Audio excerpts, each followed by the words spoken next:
ஆரம்பம் அற்பமா இருந்தாலும் முடிவு சம்பூர்ணமா இருக்கும். ஹலோ ஃப்ரெண்ட்ஸ், எல்லாரும் எப்படி இருக்கீங்க? இந்த வீடியோவை பார்க்குற எல்லாரும் ஹாப்பியா சமாதானமா இருக்கணும்னு கர்த்தருக்குள் உங்களை ஆசீர்வதிக்கிறேன்.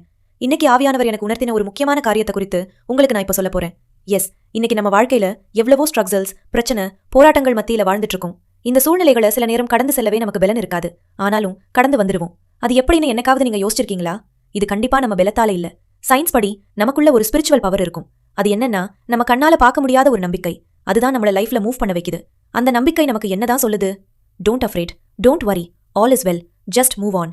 இந்த வார்த்தைகளை நீங்க அடிக்கடி கேட்டிருப்பீங்க. இதெல்லாம் ஒருவருக்கொருவர் சொல்லிக்கொள்ளும் நம்பிக்கை நிறைந்த ஆறுதலான வார்த்தைகள். இந்த வேர்ட்ஸ் நமக்கு பிரச்சனைகளை கடந்து செல்ல ஒரு பூஸ்டா இருக்கும்.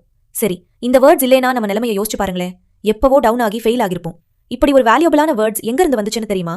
இந்த சர்வ லோகத்தையும் தன் வார்த்தையால் படைத்த ஜீவனுள்ள தேவன் கிட்டேர்ந்துதான் வந்துச்சு. பைபிள்ல யோவான் சுவிசேஷம் 1ஆம் அதிகாரம் 1லிருந்து 4ஆம் வசனம் வரை கண்டினியூஸா பாத்தீங்கன்னா, ஆதியிலே வார்த்தை இருந்தது, அந்த வார்த்தை தேவனிடத்தில் இருந்தது, அந்த வார்த்தை தேவனாய் இருந்தது. எஸ், வார்த்தையாகிய தேவன் 5000 வருடங்களுக்கு முன்பாக சொல்லிய அந்த நம்பிக்கையான வார்த்தைகள் தான் இன்னைக்கு நம்மள நம்பிக்கையோட வாழ வைக்குது.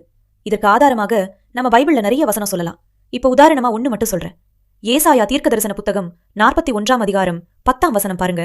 நீ பயப்படாதே, நான் உன்னுடனே இருக்கிறேன். திகையாதே, நான் உன் தேவன். நான் உன்னை பலப்படுத்தி உனக்கு சகாயம் பண்ணுவேன். என் நீதியின் வலதுகரத்தினால் உன்னை தாங்குவேன். வாவ், எவ்வளவு நம்பிக்கையான ஆறுதலான வார்த்தைகள் பாருங்க.